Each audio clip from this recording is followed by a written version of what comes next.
Assalamualaikum warahmatullahi wabarakatuh. Hai sahabat semua, ketemu lagi dengan saya Kiama Orchid. Di video kali ini saya ingin berbagi tips bagaimana cara supaya anggrek dapat mekar, serempak, kompak, dan rame seperti ini. Ada beberapa hal yang perlu kita perhatikan dalam perawatannya sehingga anggrek-anggrek ini dapat mekar secara kompak. Hal yang pertama adalah pengelompokan. Pengelompokan atau pengklasifikasian anggrek. Hal ini sangat penting kita lakukan agar anggrek-anggreknya nanti bisa mekar secara bersama-sama. Di sini saya memiliki beberapa anggrek.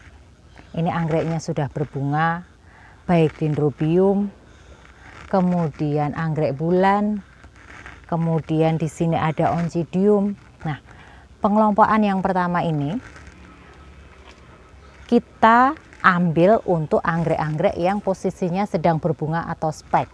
Ini kita kelompokkan menjadi satu. Hal ini kita lakukan supaya kita lebih mudah perawatannya. Nah, di samping pengelompokan ini, kita bisa memberikan perawatan itu baik dari penyiraman, pemupukan, pemberian fungisida, bakterisida, maupun vitamin. Dengan pengelompokan ini kita dalam satu spot atau satu lokasi perawatan yang kita lakukan sama, sehingga mempermudah apabila kita akan membungakan anggrek-anggrek ini menjadi berbunga secara serempak. Nah, di sini kita lihat ini ada oncidium, oncidiumnya sedang spike. Kemudian di sini juga ada anggrek bulannya juga muncul spike baru. Nah, ini kita jadikan satu dengan anggrek-anggrek bulan yang sudah berbunga. Baik bunganya sudah banyak, bahkan ada yang sudah mau layu seperti ini. Kemudian dendrobium seperti ini. Kita lihat. Nah, ini kita letakkan jadi satu. Peletakannya pun kita harus memperhatikan jarak antar anggreknya. Nah, jaraknya kita perhatikan supaya anggrek ini mendapatkan sirkulasi udara yang cukup, sehingga anggrek dapat lebih leluasa untuk mendapatkan udara, di mana anggrek-anggrek ini juga membutuhkan sirkulasi udara yang cukup tersebut. Kemudian untuk selanjutnya, kelompok yang kedua adalah kelompok anggrek-anggrek yang sudah dewasa, yaitu anggrek yang siap kita beri nutrisi untuk pembungaan, seperti yang ada di sebelah anggrek-anggrek yang sudah berbunga ini. Nah, di sini terdapat anggrek-anggrek yang sudah cukup dewasa dan besar. Kelompok yang kedua adalah anggrek-anggrek yang sudah dewasa. Dewasa dari masing-masing anggrek itu ukurannya pun berbeda-beda. Kita bisa melihat dari masing-masing anggrek tersebut.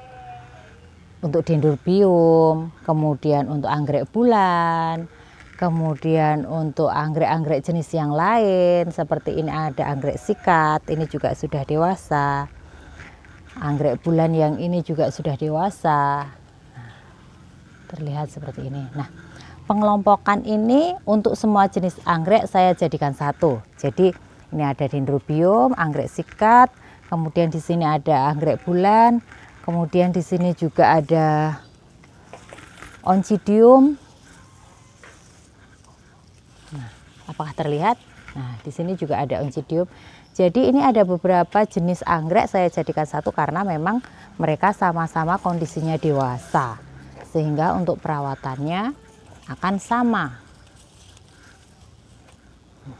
Nih. Kemudian di sini juga ini ada anggrek dendrobium, dia bulbnya banyak. Di sini ada batang yang masih kecil, jadi daunnya ini masih kecil. Kemudian di sini yang ini udah besar, kemudian yang ini bulbnya sudah tua. Nah, pada waktu anggrek-anggrek dendrobium kondisinya seperti yang ini tadi, ada yang batangnya masih muda maupun sudah tua siap berbunga, kita bisa memilih untuk pemupukan yang dengan komposisi seimbang. Namun untuk anggrek-anggrek yang dewasa siap berbunga, kita tentu saja akan memberinya dengan pupuk pembungaan supaya dia segera berbunga. Kemudian untuk kelompok selanjutnya adalah anggrek-anggrek. Di sini ada anggrek pasca bunga. Untuk anggrek pasca bunga ini saya letakkan di kondisi pada anggrek dewasa atau anggrek pradewasa. Karena untuk anggrek pasca berbunga ini dia memerlukan pemulihan agar dia siap untuk berbunga kembali. Jadi untuk sahabat semua, apabila anggreknya pasca bunga, jangan langsung diberi pupuk pembungaan, namun berilah pupuk dengan NPK seimbang sehingga dia mempunyai waktu untuk memberi nutrisi pada anggrek ini, sehingga nanti pada waktu berbunga selanjutnya dia akan dapat berbunga dengan baik.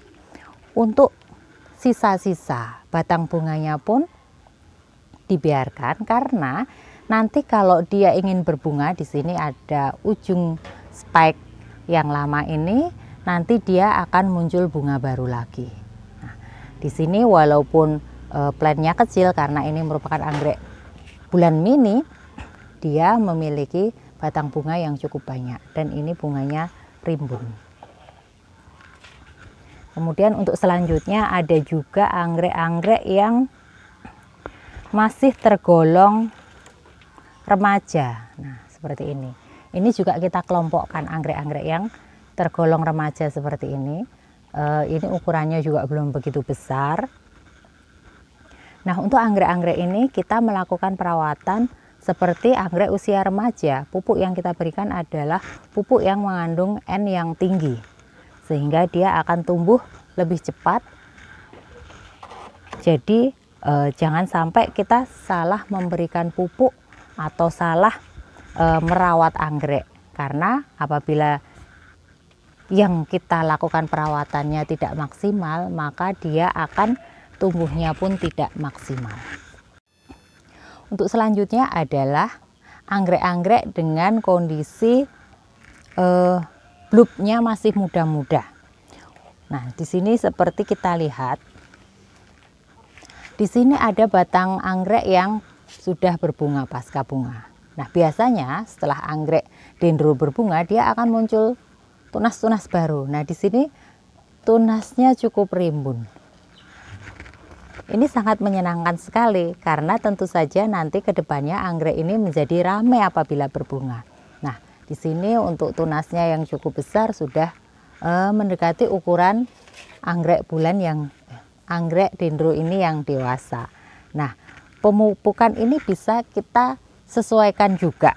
Apabila sahabat semua masih ingin tunasnya ini tumbuh besar atau lebih jumbo, lebih besar dari induknya, maka sahabat bisa memberikan pupuk dengan kandungan N yang lebih tinggi. Namun apabila sahabat semua ingin segera berbunga, untuk usia seperti ini kita sudah bisa memberinya dengan NPK seimbang. Namun nanti apabila tunas-tunasnya ini tingginya sudah seperti induknya, kita sudah bisa memberinya dengan pupuk pembungaan. Selanjutnya, selain pengelompokan tadi, baik penyiraman, perawatan, ada beberapa hal yang bisa kita lakukan tanpa memperhatikan usia dari masing-masing anggrek itu. Misalnya, pada waktu kita memberikan fungisida dan bakterisida, tentu saja kita akan memberinya pada semua usia anggrek, sehingga tanpa pengklasifikasian atau pengelompokan tidak masalah. Kemudian pemberian vitamin B1 itu juga bisa kita lakukan secara rutin, paling tidak seminggu sekali. Selanjutnya pemberian air cucian beras, baik itu air cucian beras yang fresh maupun yang telah difermentasi selama 3 hari. Kemudian pemberian air yang dicampur dengan bawang merah, tentu saja hal itu tidak terpengaruh dari usia anggrek. Kemudian tip yang selanjutnya adalah peletakan anggrek terhadap sinar matahari. Untuk anggrek-anggrek yang lebih cepat berbunga, biasanya dia memerlukan sinar matahari pagi yang lebih banyak. Nah, apabila di tempat sahabat semua memiliki tempat yang cukup longgar, kita bisa menatanya sesuai dengan pengklasifikasian ini. Kemudian untuk anggrek-anggrek yang memang ingin lebih cepat berbunga, taruhlah di sisi sebelah timur. Karena menurut pengalaman saya, untuk anggrek-anggrek yang mendapatkan sinar matahari pagi lebih banyak, dia cenderung lebih cepat berbunga. Nah, anggrek-anggrek ini saya letakkan di bawah paranet, sehingga pada waktu siang hari pun dia akan mendapatkan sinar matahari yang cukup. Namun, seperti yang saya katakan tadi, sinar matahari pagi lebih cepat merangsang pertumbuhan bunga pada anggrek. Nah, sahabat semua, semoga informasi ini bermanfaat bagi sahabat semua sehingga anggrek-anggrek sahabat dapat berbunga secara serempak. Jadi, serempak ini lebih pada pengelompokan dari masing-masing usia anggrek sehingga pada waktu perawatannya lebih mudah, berbunganya juga bisa kita kondisikan menjadi bersama-sama serempak dan ramai. Semoga informasi ini bermanfaat. Assalamualaikum warahmatullahi wabarakatuh.